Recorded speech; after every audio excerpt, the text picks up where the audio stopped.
What defines greatness? Is it the size of one's empire? The number of battles won?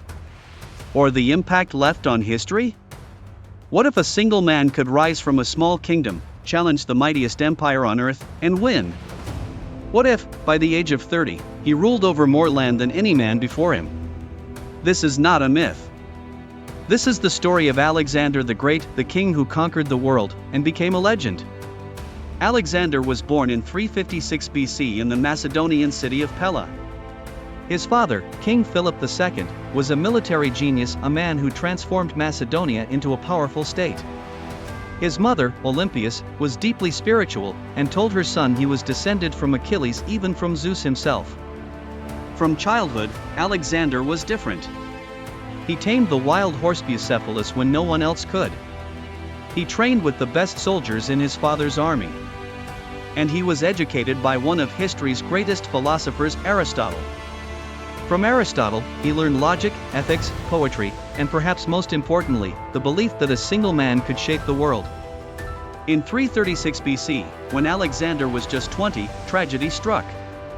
His father was assassinated. Many thought Macedonia would collapse. But instead, Alexander seized the throne and immediately crushed those who opposed him. Within a year, he reasserted control over rebellious Greek city-states.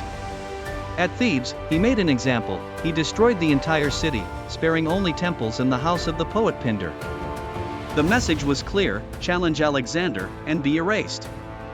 Now the young king turned his gaze eastward, toward the greatest prize of all, the Persian Empire. In 334 BC, Alexander led an army of 40,000 men across the Hellespont into Asia Minor. At the Battle of Granicus, he nearly died, but victory was his. Then came Issus, where he routed a much larger Persian force and forced King Darius III to flee.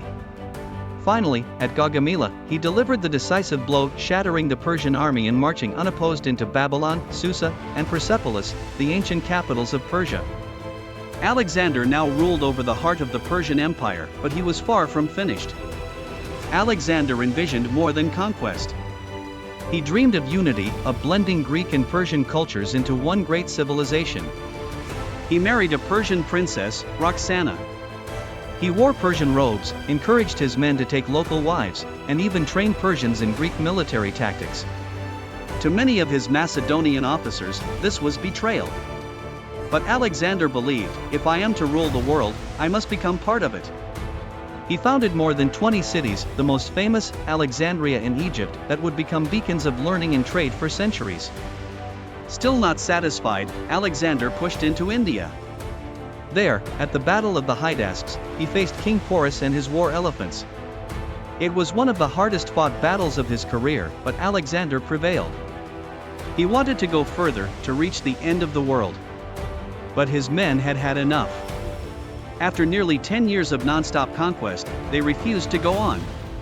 Alexander, furious but exhausted, agreed to turn back. In 323 BC, Alexander returned to Babylon, where he began planning his next campaign, a conquest of Arabia. But before he could begin, he fell ill. Some say it was malaria. Others whisper of poison, or a curse from the gods. After 11 days of fever, Alexander the Great died. He was only 32 years old. He left no clear heir. And just as quickly as it had risen, his empire fell into chaos, divided among his generals. But his legend?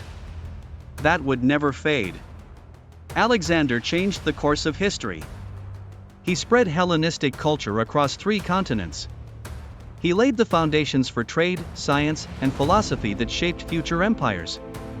His name became a symbol of greatness. Julius Caesar wept because he had not achieved as much by Alexander's age.